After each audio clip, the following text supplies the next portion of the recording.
कौन है वसीम रिजवी जिसने इंडिया की अदालत के अंदर कुरान मजीद को चेंज करने के लिए केस दायर किया? तो कुरान पर दायर वसीम रिजवी की जनहित याचिका पर विवाद है। रिजवी ने दावा किया है कि कुछ आयतों से फैल रहा है।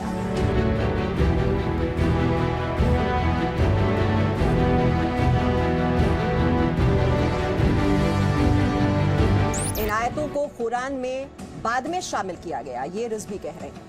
कुरान की 26 आयतों के हटाने के लिए सुप्रीम कोर्ट में ये याचिका दाखिल की गई है। इन आयतों से कट्टरपंथ को बढ़ावा मिल रहा है, ये बात रिजवी कह रहे हैं। वो काम जो हिंदू, ईसाई और यहूदी ना कर सके, एक मुसलमान करने के लिए निकल पड़ा। इस तरह की 26 आयतें ऐसी देखने को मिलती है जिससे इंसान में अलग होने की एक शिक्षा मिलती है कि तुम अलग हो और धर्मों से। खुद को सेकुलर कराने वाले इंडिया की अदालतें कैसे किसी मजहब के अंदर इंटरफेयर कर पाती हैं? आज सहारनपुर में उलेमाओं की बड़ी मीटिंग होगी जिसमें सभी मुस्लिम धर्मगुरु मिलकर बात करेंगे और वसीम रिजवी के खिलाफ सख्त कार्रवाई की मांग को लेकर अधिकारी। क्या वाकई वसीम रिजवी एक मुसलमान है? आज की वीडियो में बात करेंगे।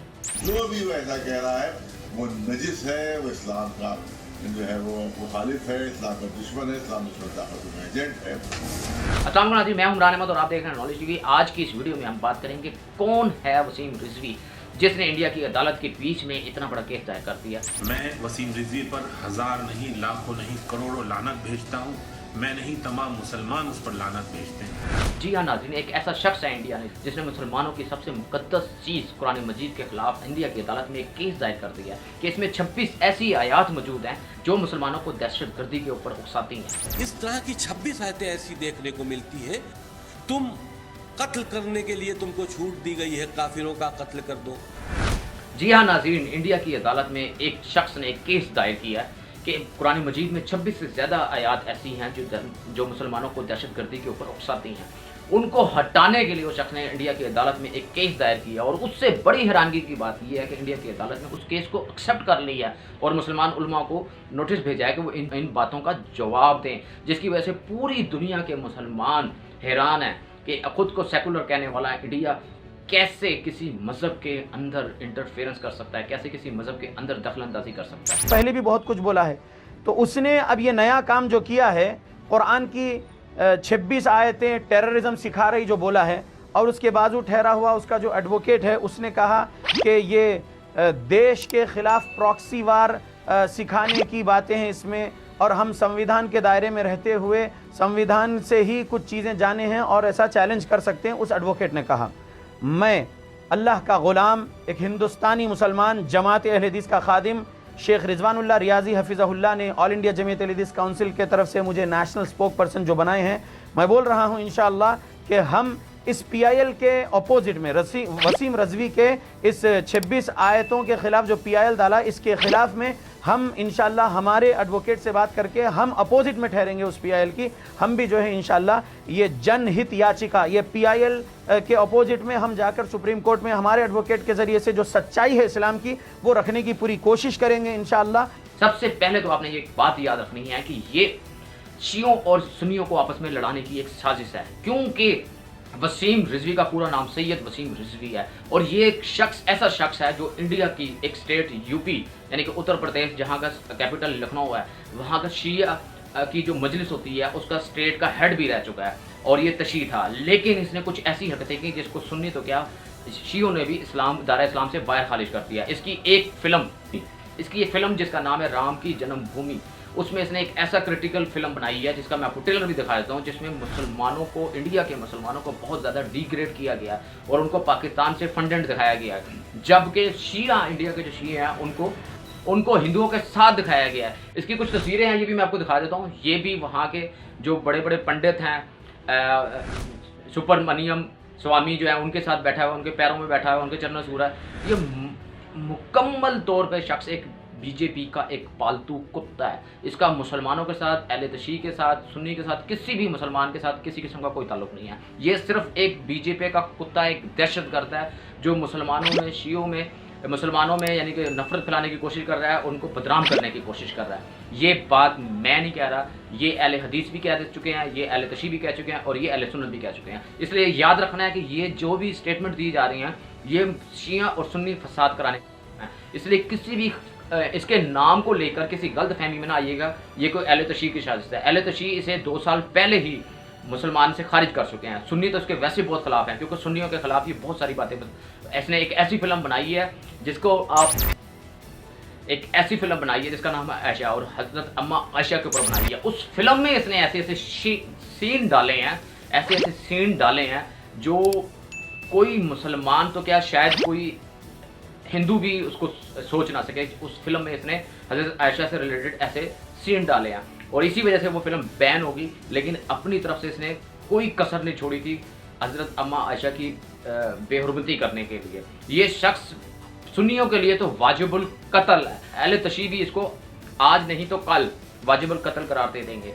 ये इनके उलमा का एक स्टेटमेंट है, ये भी आप सुन रहे हैं। आप इस हरकत पर क्या आप इसकी मजम्मत करेंगे और इसकी रुकावट के लिए, इस PIL को रोकने के लिए आप क्या क्या जो है तरीक़े अपनाएंगे? देखिए, जैसा कि बात है कि अगर मुसलमान अगर मुर्तद हो जाता है तो वो वाजिबुल कत्ल होता है, लेकिन इसके लिए जो है जिस तरह से सलमान रुश्दी के कत्ल पर आयतुल्लाह ख़ुमैनी ने फतवा दिया था, वैसे ही हमको इंतज़ार है कि आयतुल्लाह ख़ामेनी या आयतुल्लाह सिस्तानी फ़दहुमुल्लाह वो लोग जो है वो उनके फतावे का इंतज़ार है। इंशाअल्लाह अगर वो फतावे आ जाते हैं तो कोई भी मुसलमान हद जारी कर सकता है। अस्सलामु अलैकुम। और इम्कान है कि ईरान इराक़ से भी इसके ख़िलाफ़ फतावे जल्द से जल्द आ जाएंगे इंशाअल्लाह। नेशनल मीडिया या फिर main stream media Shia Waqf board chairman ही मेंशन कर रहे हैं, x Shia Waqf board chairman, यानी कि मीडिया अभी भी ये बता रहा है कि ये वसीम रिजवी एक शिया मुसलमान है। तो आप क्या कहेंगे इस पर? ये तो गुज़िश्ता चंद सालों से इनको बाहर कर दिया गया है और तमाम शिया सुन्नियों ने मिलकर इनको इस्लाम से खारिज कर दिया है कि अब न ये शिया है न सुन्नी है, समझिए। क्योंकि कुरान के ख़िलाफ़, इस्लाम के ख़िलाफ़ कहने के बाद न इंसान शिया रह सकता है न सुन्नी रह सकता है, क्योंकि शिया सुन्नी रहने के लिए कुरान मजीद को मानना ज़रूरी है।